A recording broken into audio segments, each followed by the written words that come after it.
Si Father Joseph Santos ay nakakita na ng napakaraming magkasintahan na dumaan sa pintuan ng St. Catherine's Church sa loob ng kanyang 25 taon bilang pari.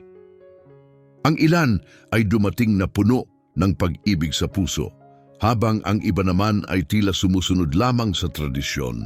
Ngunit noong una niyang makilala sina Roberto at Angelina, may kakaiba sa kanila, tunay at taos-puso.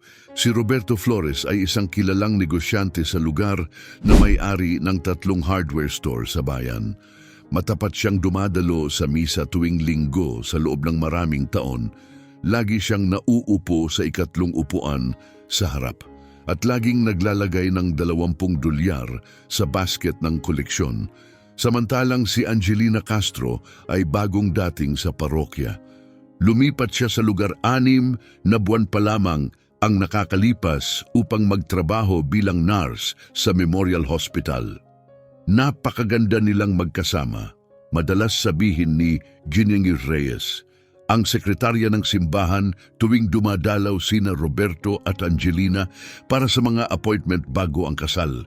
Sangayon si Father Joseph, matangkad si Roberto at may mainit na asul na mga mata, habang si Angelina naman ay maliit at may mabait at maliwanag na ngiti. Para silang perpektong tugma. 3 buwan nang nakaraan, lumapit sila kay Father Joseph magkahawak kamay upang itanong kung siya ang maaaring magkasal sa kanila. Nais po namin ng isang tradisyonal na kasal, sabi ni Roberto habang marahang pinisil ang kamay ni Angelina. Isang bagay na may kahulugan, isang bagay na banal. Ngumiti si Angelina at tumango ng may kasiglahan. O isang kasal na hindi namin malilimutan, sabi niya. Napansin ni Father Joseph ang bahagyang accent sa boses ni Angelina. Ikinuwento ni Angelina na galing siya sa isang maliit na bayan malapit sa Shanghai at lumipat sa Estados Unidos 10 taon na ang nakakalipas upang mag-aral ng pag-aalaga. Bagamat mahusay siyang magsalita ng Ingles, paminsan-minsan ay nahihirapan siya sa mga salitang may kinalaman sa relihiyon. Inaaral ko pa po ang pananampalatayang Katoliko, inamin niya sa isa sa kanilang premarital counseling. Wala pong relihiyon ng aking pamilya, pero nais kong tanggapin ang paniniwala ni Roberto. Naantig si Father Joseph sa kanyang sinseridad. Binigyan niya si Angelina ng mga aklat tungkol sa mga tradisyon ng Katolisismo at bumalik ito na may mga tanong na puno ng pag-iisip. Humanga siya. Kitang-kita sa mukha ni Roberto ang pagiging proud sa tuwing nagpapakita si Angelina ng bagong natutunan. Habang papalapit ang araw ng kasal, naging abala ang St. Catherine's Church sa mga paghahanda. Pinuno ng Women's Guild ng puting rosas at lilies ang altar. Paulit-ulit na nagsanay ng mga awit ang choir. Ipinrit ni Ginny Reyes ang programa ng seremonya. Ang kapatid ni Roberto ang magiging best man. Pinsan ni Angelina ang maid of honor. At 4 na kaibigan nila ang magiging bridesmaids at groomsmen. Lahat ay maayos na, sabi ni Father Joseph sa huli nilang pulong 1 linggo bago ang kasal. Ngunit kinagabihan din iyon, may kakaibang nangyari. Habang isinasara ni Father Joseph ang mga pintuan ng simbahan, napansin niyang may nakatayong figura malapit sa estatwa ni Maria. Akala niya si Angelina iyon na may nakalimutang kunin, ngunit habang papalapit siya, nakita niyang ang babae ay mas matanda, mga nasa 50 taong gulang. May maitutulong ba ako? Tanong niya. Nagulat ang babae. Pasensya na po, Father. Nagdarasal lang po ako, sagot nito, gamit ang parehong accent ni Angelina. Bukas po palagi ang simbahan para sa panalangin, sagot niya ng banayad. Ngunit gabi na po. Tumango ang babae at nagsimulang lumakad palayo. Ngunit bago siya tuluyang lumabas, lumingon ito at nagtanong, kayo po ba ang magpapakasal kina Flores at Castro sa susunod na linggo? Nagulat si Father Joseph. Opo. Kilala niyo po ba sila? Narinig ko lang po sila, sagot ng babae ng maingat. Sigurado akong ito'y kasalang hindi malilimutan.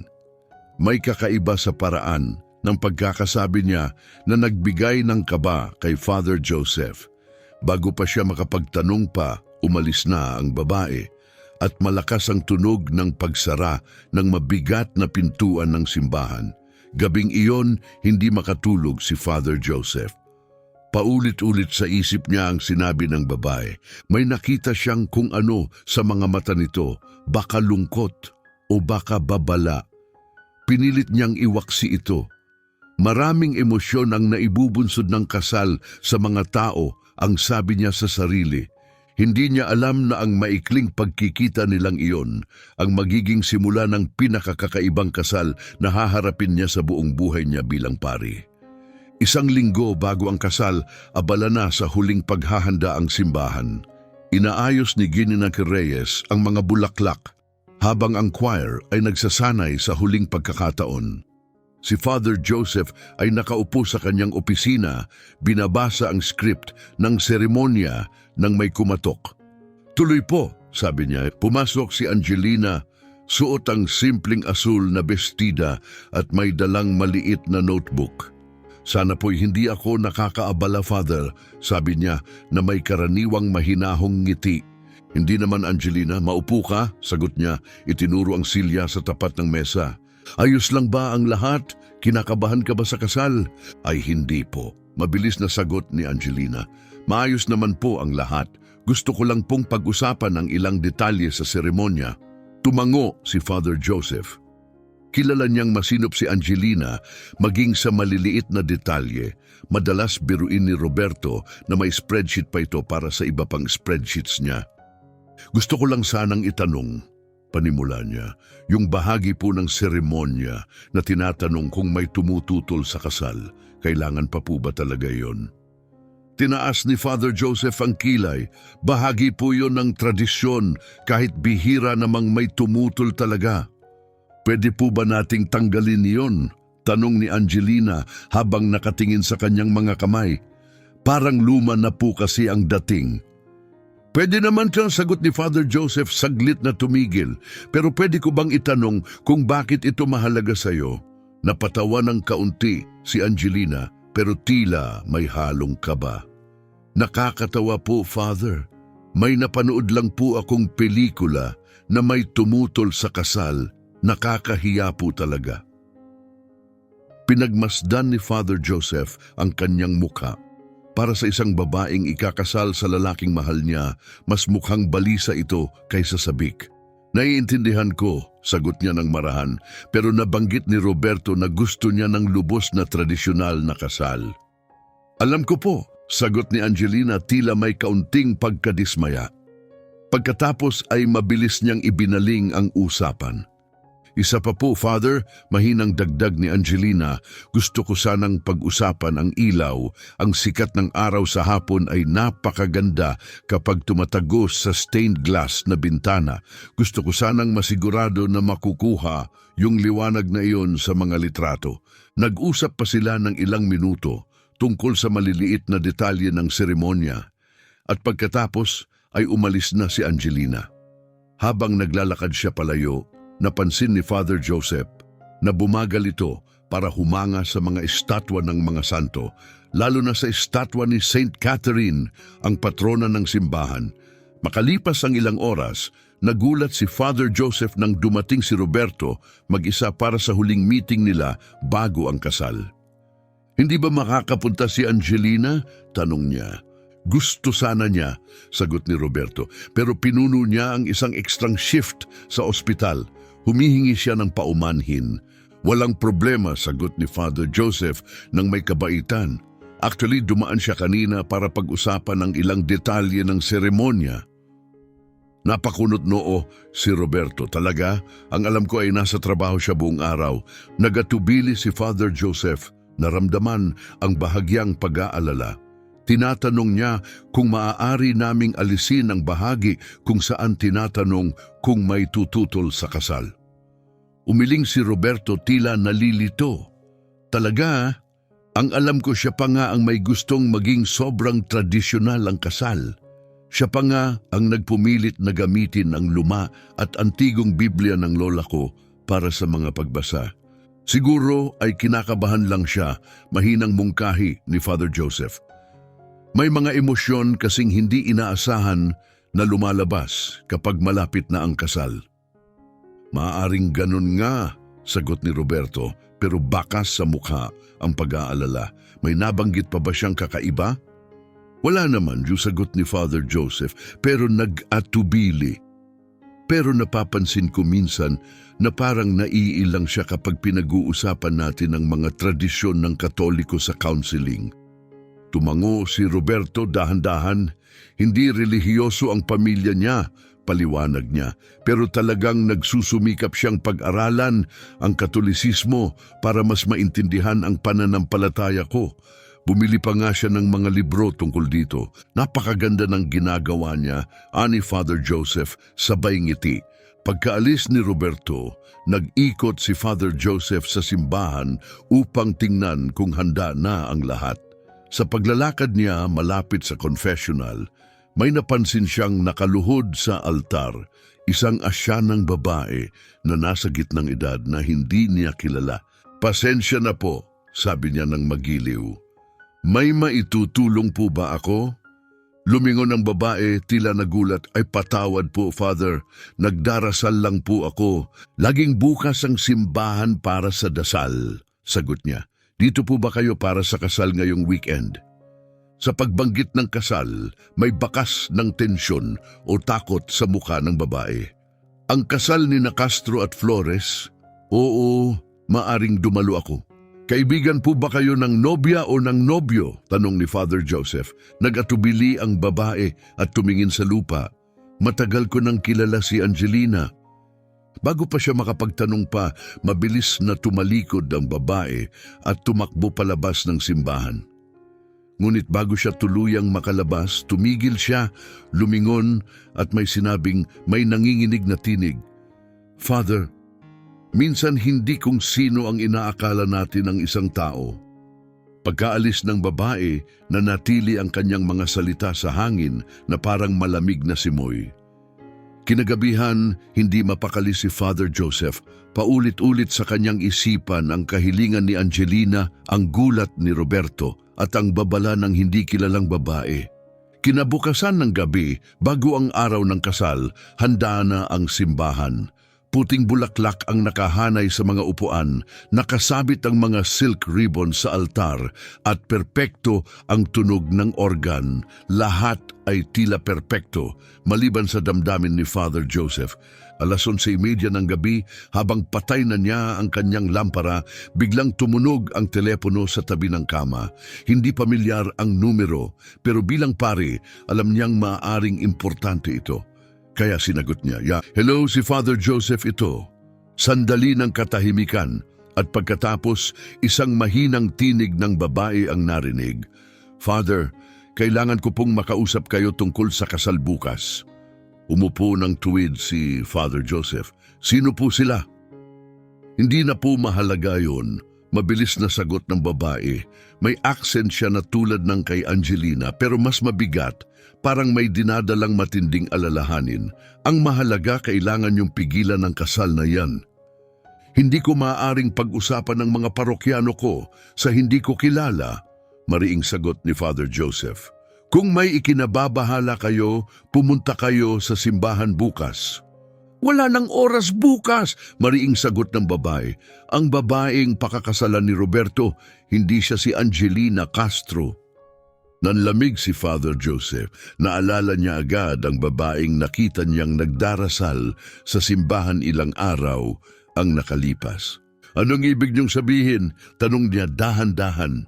Patay na si Angelina Castro, sagot ng babae. Naaksidente siya sa sasakyan, 2 taon na ang nakalilipas sa California. Nanigas si Father Joseph. Napakabigat ng akusasyong iyan. May ebidensya ba kayo? Tingnan niyo ang kaliwang pulsuhan niya, sagot ng babae. May tattoo siyang paru-paro roon. Tinatakpan niyo ng peking alahas at makeup ng impostor. Paano niyo yan nalalaman? Usisa ni Father Joseph. Kilala ko ang totoong Angelina, bulong ng babae. Ang babaeng kilala niyo ngayon ay si Lin Wai.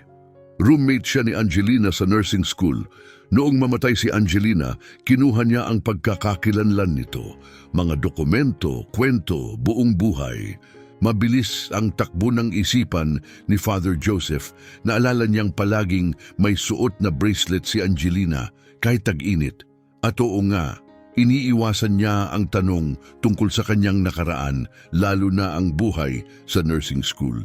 Bakit niya ito ginagawa? Ano ba talaga ang pakay niya sa pagpapakasal kay Roberto? Sa kabilang linya, narinig niya ang isang malalim na buntong hininga. Mayaman ang pamilya ni Roberto, sabi ng babae sa telepono.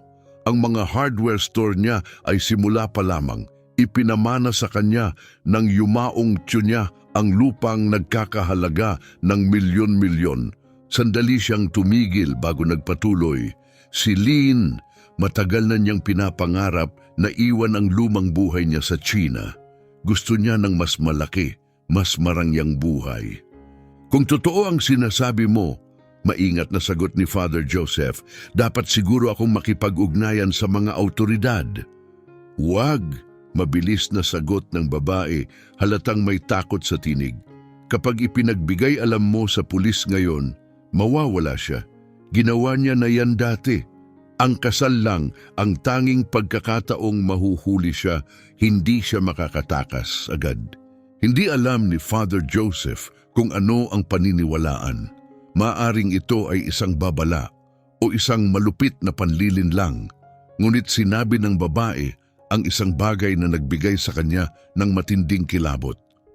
Kung hindi ka naniniwala, tanungin mo siya tungkol sa pilat sa kanyang likod.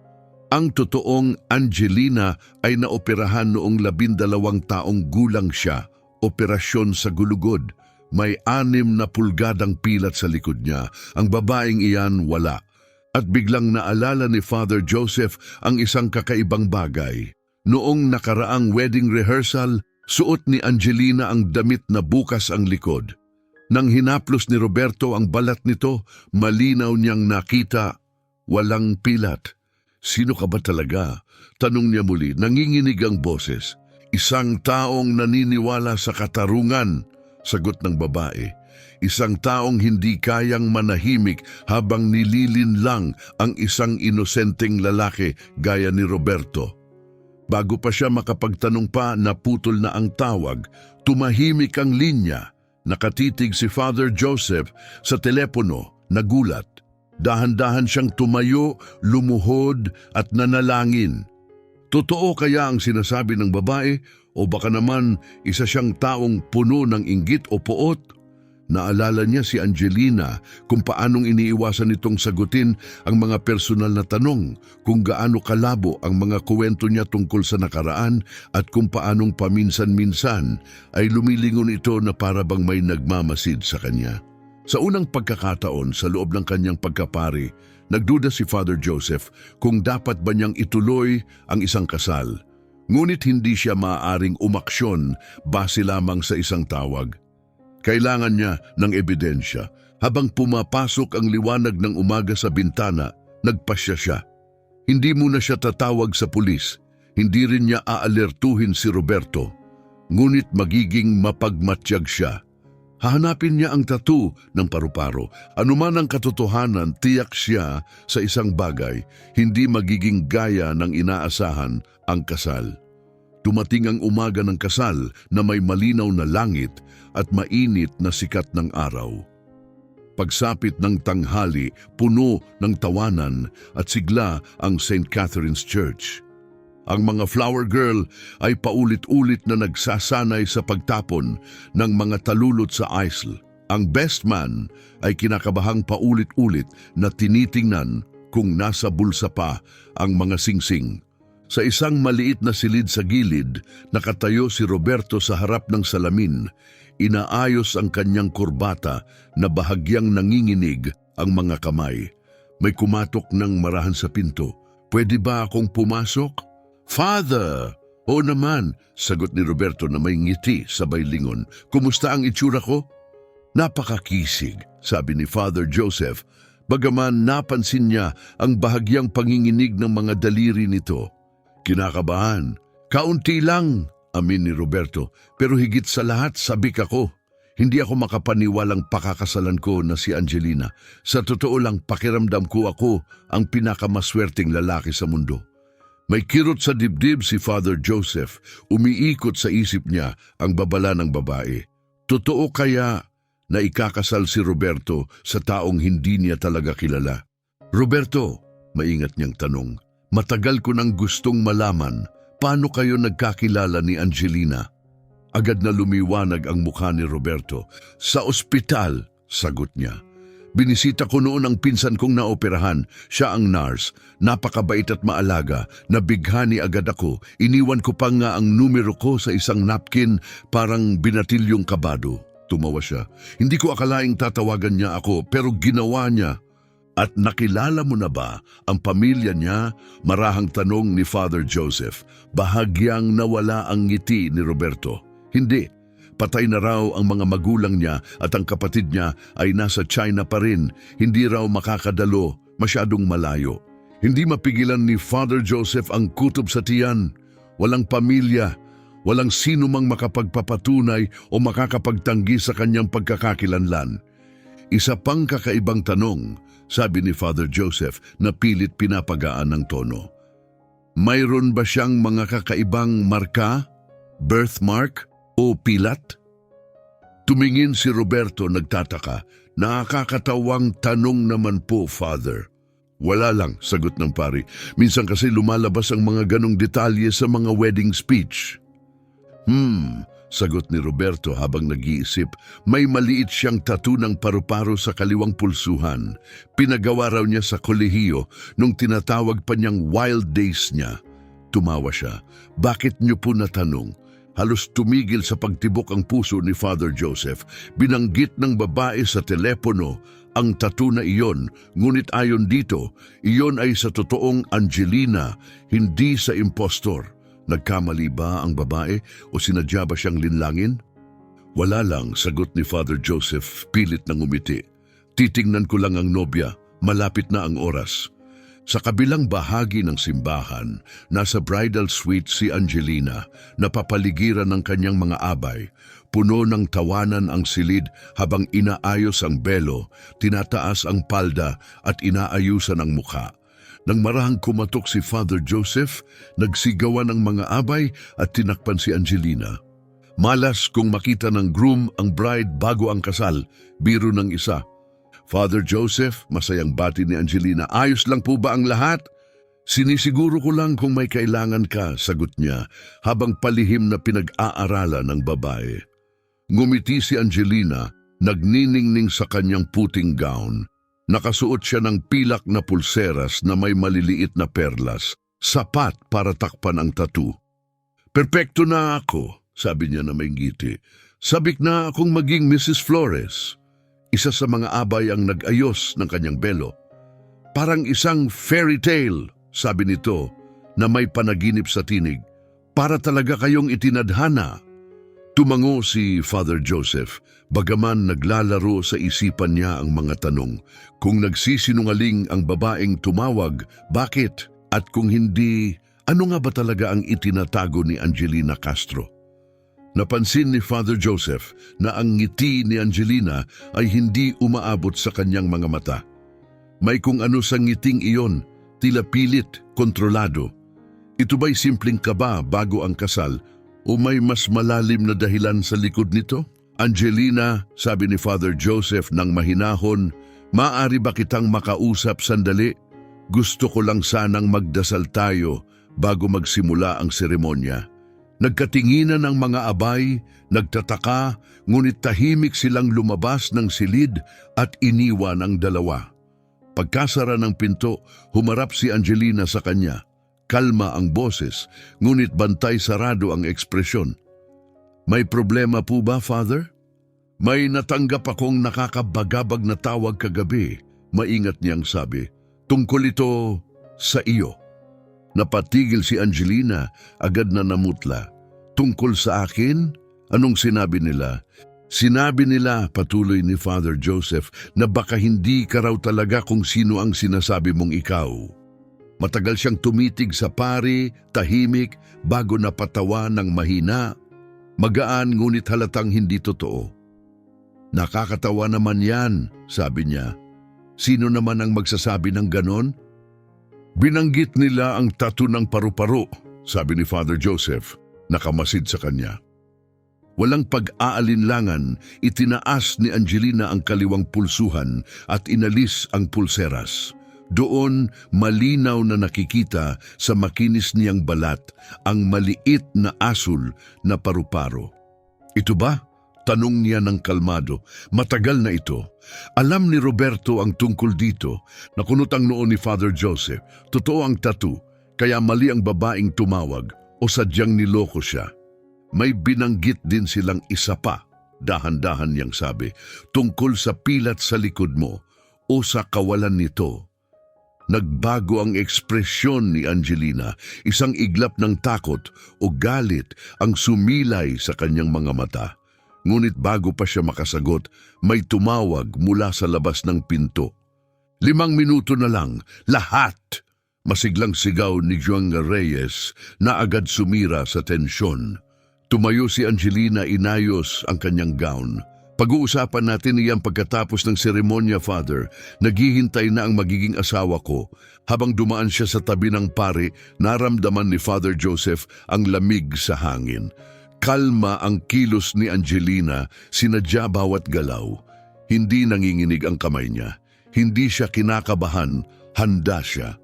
Hindi ito itsura ng isang kabadong nobya. Ito ay babaeng may plano. At hindi mapawi ni Father Joseph ang kutob na ang planong iyon ay hindi para sa kaligayahan ni Roberto. Nagsimula ang kasal sa marahang tugtugin ng kanon, hindi. Tumayo ang mga panauhin habang ang mga abay ay marahang lumalakad sa pasilyo. Ang kanilang mapusyaw na asul na mga bestida ay kumikislap sa liwanag ng hapon. Bawat isa ay may dalang bouquet ng puting rosas, nagliliwanag ang mga mukha sa saya. Sa altar, naghihintay si Roberto, malawak ang ngiti, ngunit bahagyang nanginginig ang mga kamay. At dumating ang sandaling, hinihintay ng lahat, tumugtog ang wedding march at bumukas ang malalaking pintuan sa likod ng simbahan. Nakatayo roon si Angelina, napapalamutian ng puting satin na gown. Natatakpan ng marupok na belo ang kanyang mukha. Nagbibigay sa kanya ng halos malaanghel na anyo. Napasinghap ang mga tao, siya ay kamangha-mangha. Pinagmasdan siya ni Father Joseph habang dahan-dahan itong naglalakad sa pasilyo. Bawat hakbang ay maingat, tila paulit-ulit niyang sinanay sa isip ang sandaling ito. Pagdating niya sa altar, hinawakan ni Roberto ang kanyang kamay. May luha sa mga mata. Ang ganda mo, mahina niyang bulong, puno ng damdamin. Ngumiti si Angelina. Ikaw din! Sinimulan ni Father Joseph ang seremonya bagaman naguguluhan ang kanyang isip. Totoo ang tattoo, pero wala ang pilat. May mali sa kwento. Mga minamahal sa Diyos, mahinahon niyang sabi, narito tayo ngayon sa harap ng Panginoon at ng kapulungang ito upang pag-isahin sa banal na kasal ang lalaking ito at ang babaeng ito. Habang nagsasalita siya, napansin niyang ilang ulit na lumingon si Angelina sa likod ng simbahan. Sa bawat pagkakataon, humihigpit ang ekspresyon niya, tila may hinihintay o kinatatakutan. Nagpatuloy siya sa seremonya, pinangunahan ng mag-asawa sa mga panalangin at pagbasa. Binasa ng kaibigan ni Roberto ang talata mula sa Korinto tungkol sa pagtitiis at kabaitan ng pag-ibig. Pagkatapos, isang babaeng ipinakilalang pinsan ni Angelina ang bumigkas ng tula tungkol sa dalawang kaluluwang nagiging isa. At dumating na ang bahaging kinatatakutan ni Father Joseph, ang sandaling sumusubok sa bawat sikreto sa silid. Kung mayroon man sa inyo rito na makapagsasabing may dahilan upang hindi pag-isahin ang dalawang taong ito sa banal na kasal, mariin niyang sabi, umalingaw-ngaw sa simbahan. Magsalita na ngayon o manahimik magpakailanman. Tahimik, mabigat ang hangin, tanging banayad na kaluskos ng tela ang maririnig. Nakatayo si Angelina, hindi gumagalaw, tuwid ang tingin, bahagyang nakapinid ang panga. Pagkatapos, kriik, bumukas ang mabigat na pintuan ng simbahan. Lahat ay napalingon, isang babaeng nakasuot ng simpleng asul na bestida ang pumasok.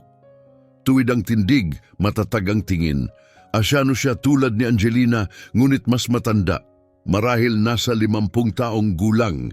Nanigas ang puso ni Father Joseph. Kilala niya ito.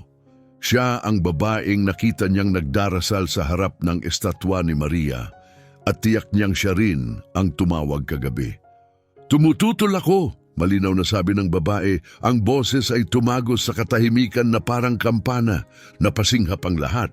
Nilingon ni Roberto na mumutla. Sino ka? Tanong niya.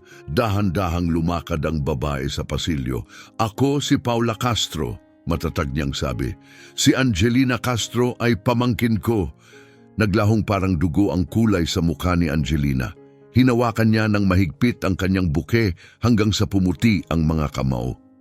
Ay pamangkin ko siya, nauutal na ulit ni Roberto. Ibig mong sabihin, was? Tumigas ang ekspresyon ni Paula. Patay na si Angelina Castro. 2 taon na ang nakalilipas sa isang aksidente sa San Francisco. Ang babaeng ito, itinuro niya ang nobya. Hindi siya ang pamangkin ko. Nagingay ang buong simbahan sa bulungan at pagkabigla. Nanginginig ang tinig ni Angelina, ngunit pilit niyang pinanatiling kalmado. Kalokohan ito. Hindi ko kilala ang babaeng yan. Nagkakamali siya. Ipakita mo sa kanila ang balikat mo, matalim na sabat ni Paula. Ang totoong Angelina ay may maliit na nunal na hugis gasuklay na buwan sa kaliwang balikat, mariing sabi ni Paula. Lahat ng babae sa pamilya Castro ay may ganoon. Biglang natahimik ang buong simbahan. Lumapit si Father Joseph, kalmado ngunit may tensyon sa boses. Marahil ay mas mainam kung pag-usapan natin ito ng pribado. Hindi, mariing sagot ni Roberto, matatag ang tinig. Gusto kong malaman ang totoo dito ngayon na. Humarap siya kay Angelina, naghahanap ng sagot sa kanyang mga mata. Totoo ba ito? Hindi ka ba talaga ang sinasabi mong ikaw? Lumingalinga si Angelina sa paligid ng simbahan. Mula sa mga nagulat na mukha ng mga bisita, sa matalim na titig ni Paula, hanggang sa mga mata ni Roberto, puno ng sakit at pagkalito. Matagal siyang nanatiling tahimik, tila tinutimbang ang susunod na hakbang. At bigla, ibinagsak niya ang kanyang buke. Malumanay itong bumagsak sa sahig kasabay ng kanyang pagtakbo paalis sa aisle.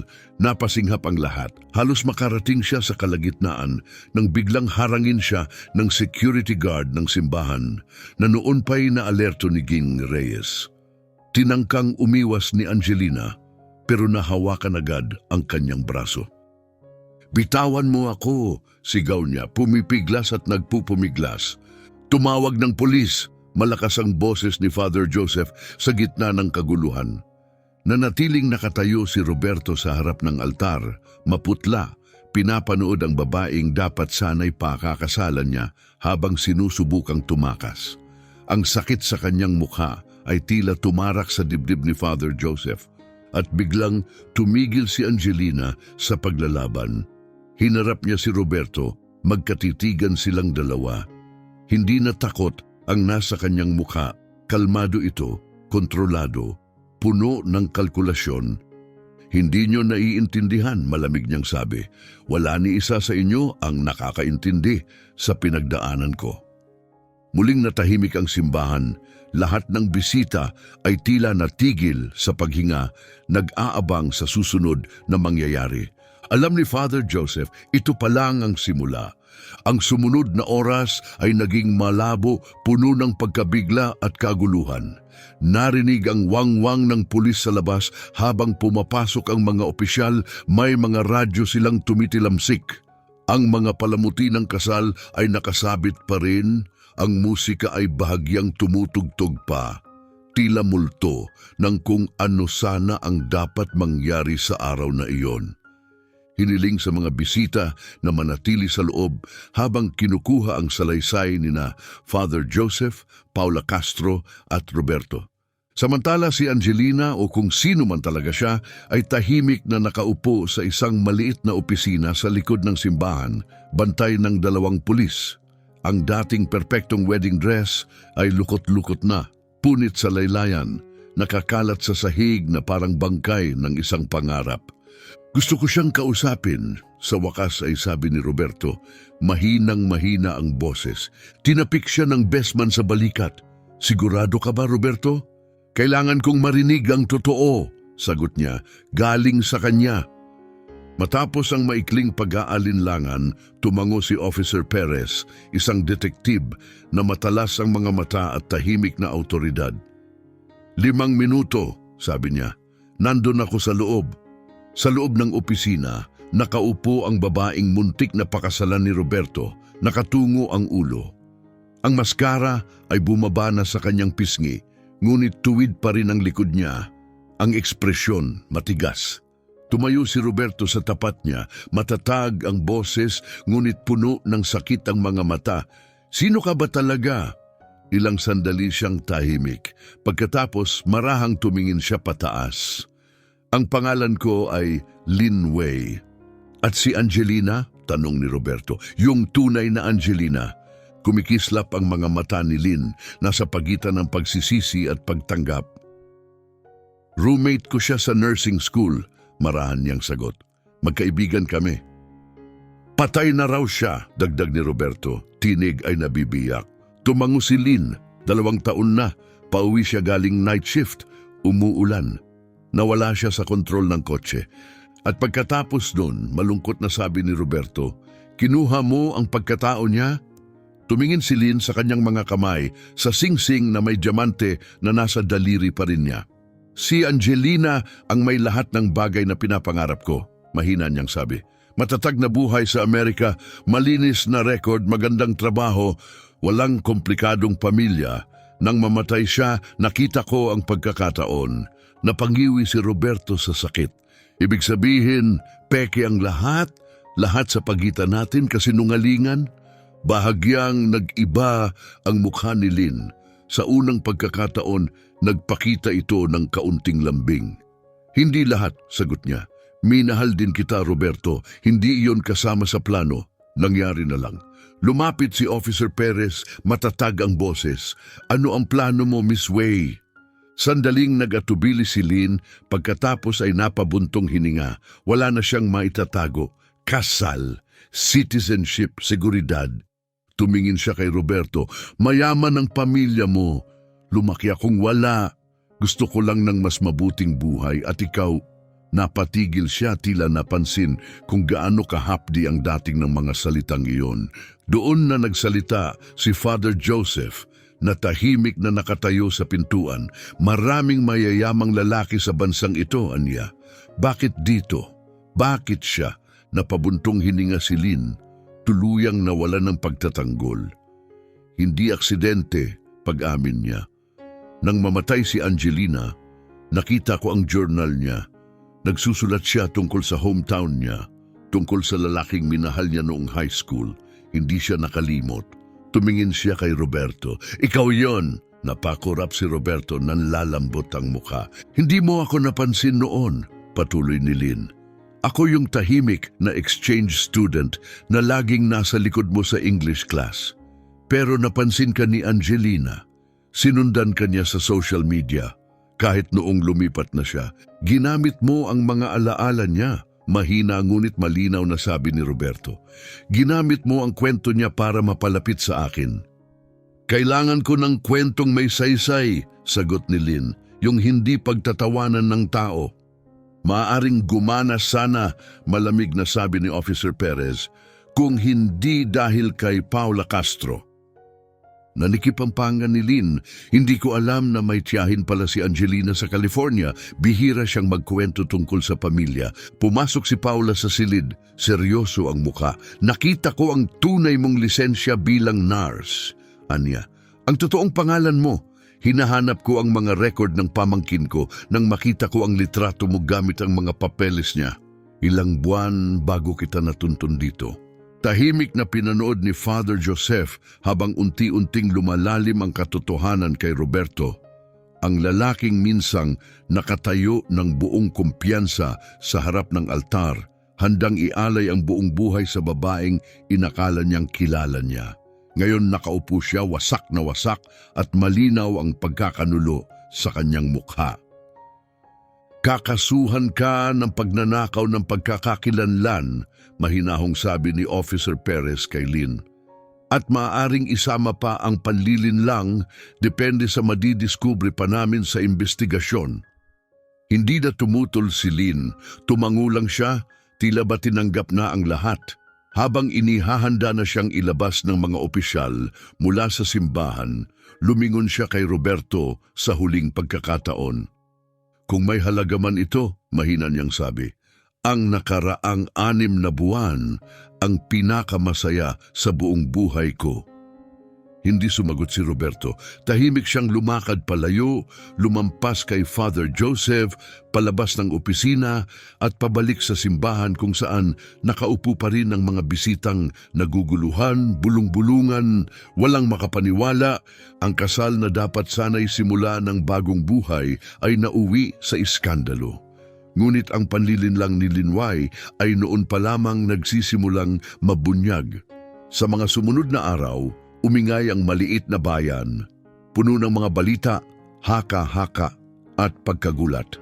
Nakulong si Linway sa county jail at formal na sinampahan ng mga kasong identity theft, panlilinlang at pamemeke ng mga dokumento ng gobyerno. Ang lokal na pahayagan ay inilathala ang istorya sa front page. Kasal na uwi sa gulo, nobya, isa palang pekeng tao. 3 araw matapos ang nasirang seremonya, binisita ni Father Joseph si Roberto. Tahimik ang bahay. Dati masayang inayos para sa bagong buhay mag-asawa, ngayon ay tila libingan ng di natuloy na selebrasyon. Nakalagay sa isang sulok ang mga hindi nabuksang regalo. Kumusta ka? Mahinahong tanong ni Father Joseph habang tinatanggap ang tasa ng kape ni Roberto. Hindi ko alam, tapat na sagot ni Roberto. Minsan galit na galit ako. Minsan manhid na lang. Palagi kong iniisip, paano ko di nakita ito? Niloko ka niya, hindi lang ikaw, kundi tayong lahat, sagot ni Father Joseph, may habag. Tumingin si Roberto sa bintana. Binabalikan ko yung mga lumang litrato namin, yung mga kwentong sinabi niya tungkol sa pagkabata niya sa buhay niya. Lahat pala yun peke, nagatubili siya. Pero kahit ganon, yung mga sandaling magkasama kami, totoo yun ang pakiramdam. Paano mo yun mauunawaan? Tahimik si Father Joseph. Minsan, nagsisimula ang tao sa kasinungalingan, pero unti-unting nagkakaroon ng tunay na damdamin. Hindi nito pinawawalang sala ang ginawa niya, pero nagpapalalim ito sa kwento. Tumango si Roberto. Nakita ng pulis ang totoong journal ni Angelina sa apartment ni Lynn. Sabi niya, halos mahina na ang tinig. Pinabasa nila sa akin. Totoo pala, may crush talaga siya sa akin nung high school. Pumatak ang luha niya, umasa siya na babalik dito balang araw. Baka sakaling magkita kami ulit. Namatay siyang hindi alam na gusto ko rin sana siya. May kumatok sa pinto, pinunasan ni Roberto ang kanyang mukha at tumayo. Maya-maya'y bumalik siya kasama si Paula Castro. Gang Castro, bati ni Father Joseph, hindi ko inaasahan ang pagbisita ninyo. Babalik na ako sa California bukas, mahinang sagot ni Paula habang umuupo. Inilapag niya ang isang maliit na kahon sa mesa. Ito ang mga gamit ng pamangkin ko, kay Angelina. Ipinadala sa akin matapos ang aksidente. Sa palagay ko, dapat mo tong makita para malaman mo kung sino talaga siya. Tinitigan ni Roberto ang kahon, nag-aalinlangan. Hindi ko alam kung handa na ako. Makakatulong to, sabi ni Paula. Napakabuting babae ng pamangkin ko, matalino, mabait, minahal ng kanyang mga pasyente. Karapat dapat siyang maalala bilang siya, hindi sa kung sino ang pumalit sa kanya. Maingat na binuksan ni Roberto ang kahon. Nasa loob nito ang mga payak, ngunit personal na alaala. Mga litrato, isang nursing pin, ilang piraso ng alahas, at isang lumang journal na balat ng katad. Ito ang huli niyang journal, sabi ni Paula. Hindi ito nahanap ni Lynn. Binanggit ka rin niya rito. Paano niya tinitingnan ang profile mo sa Facebook? Nagtatanong kung naaalala mo pa siya. Kinuha ni Roberto ang isang larawan mula sa kahon. Isang batang babae sa nursing scrubs, nakangiting may init at kabaitan. Kamukha siya ni Lynn, pero mas malambot ang itsura, mas totoo. Maganda siya, mahina niyang sabi. Oo, sagot ni Paula. Panlabas at panloob. Pinanood ni Father Joseph habang marahang tinitingnan ni Roberto ang bawat alaala. Mga larawan ng isang buhay na napaaga ang wakas at kalaunay ninakaw. Isang kakaibang uri ng pagluluksa para sa babaeng hindi niya talaga nakilala. Ngunit ang alaala nito ang bumuo sa pagmamahal na akala niya ay totoo. Maya-maya muling nagsalita si Roberto. Tinawagan ako ng detective kaninang umaga. Nakikipagtulungan na si Lynn. Ibinigay na niya ang pangalan ng mga kasabwat sa sindikato. Lumalabas, binayaran niya ng 10,000 dolyar para makuha ang social security number at credentials ni Angelina. Umiling si Paula. Sayang, kung ginamit na lang niya ang talino't tiyaga niya para buuin ang sarili niyang buhay.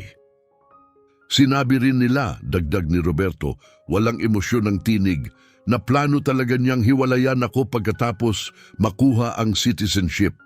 Kukunin ang kalahati ng lahat at mawala na lang. Ipinatong ni Father Joseph ang kamay sa kanyang balikat. Pero hindi niya tinuloy, sabi niya, at nung bumagsak ang lahat, mukhang nasaktan din siya. Hindi nito binubura ang ginawa niya, matatag na tugon ni Paula. Hindi nga, sagot ni Roberto, pero napapaisip ako, kaya bang magbago ang tao?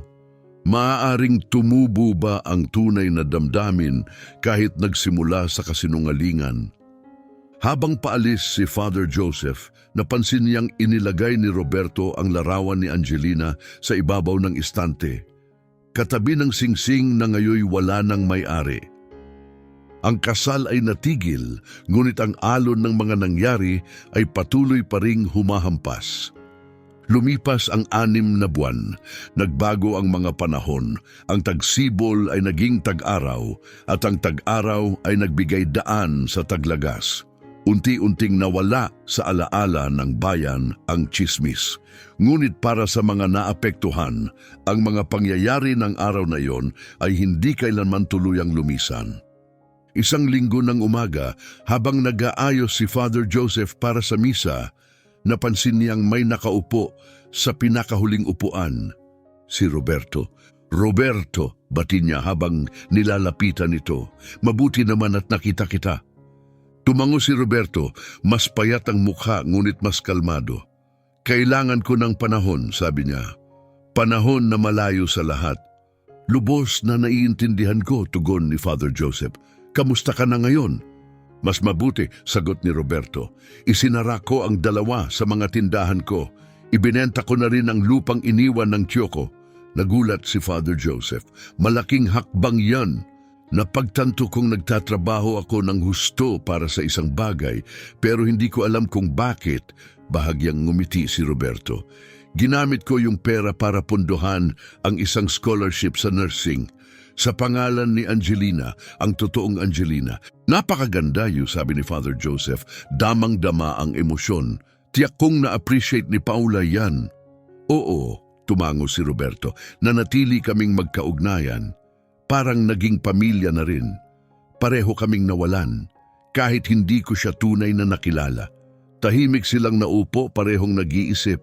Nakita ko si Lynn kahapon, biglang sabi ni Roberto. Napakurap si Father Joseph. Sa kulungan? Hindi, sagot ni Roberto. Nakalaya na siya. Tinanggap ang plea deal. Nagtestigo laban sa iba. Ang sentensya niya ay nabawasan, oras na lang na nasilbi at probation. Napabuntong hininga siya. Nagtatrabaho siya ngayon sa isang maliit na kainan dito sa downtown. Ginagamit na ang totoong pangalan niya. Sinusubukang magsimulang muli. Kamusta ang pagkikita niyo? Nag-isip si Roberto. Kakaiba, malungkot, pero kailangan kong marinig Ang sorry niya at kailangan niyang sabihin ito. Umiyak siya. Sa tingin ko, totoo yun. At pinatawad mo ba siya? Tanong ni Father Joseph, mahinahon. Tumingin si Roberto sa kanyang mga kamay, tumagal ng ilang sandali bago siya sumagot. Hindi pa lubos, amin ni Roberto.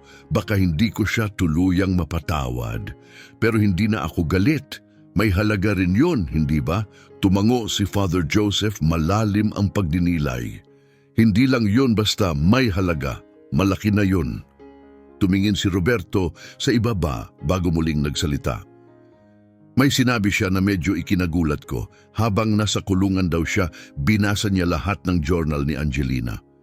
Kinuha yun ng pulis bilang ebidensya. Tumigil siya sandali.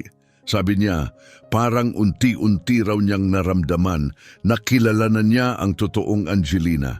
Na nagsimula na siyang igalang ito, hindi bilang pagkukunwari, kundi bilang isang totoong tao, may totoong buhay.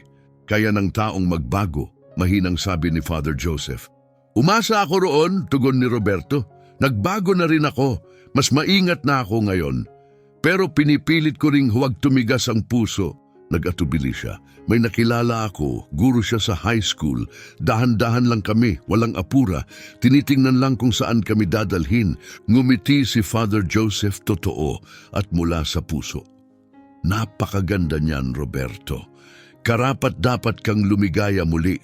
Magkasama silang tumayo, magkatabing nakatanaw sa altar, ang lugar kung saan 6 na buwan lang ang nakaraan, bumaligtad ang buong mundo ni Roberto.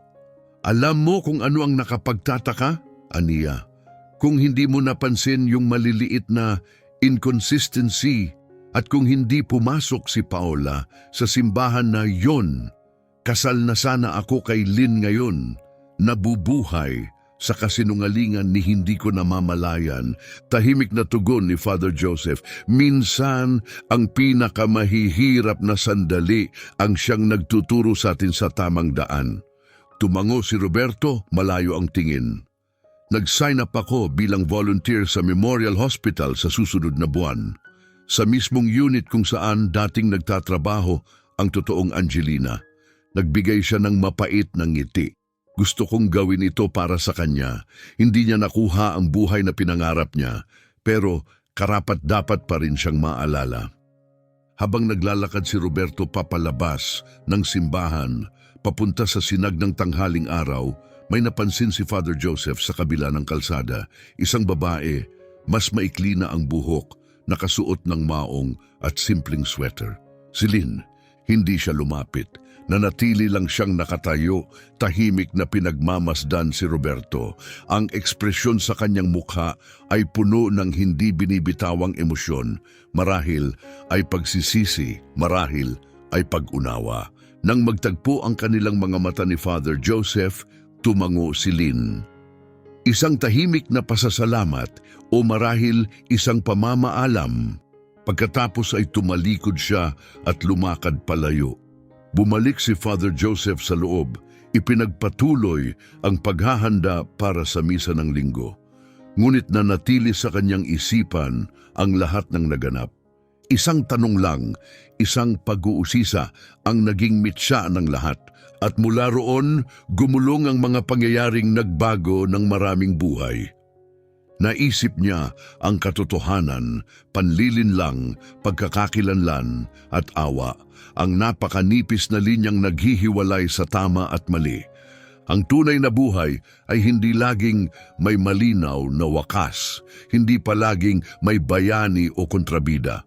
Ngunit minsan mula sa isang kwento ng kasinungalingan, may maaaring tumubong totoo.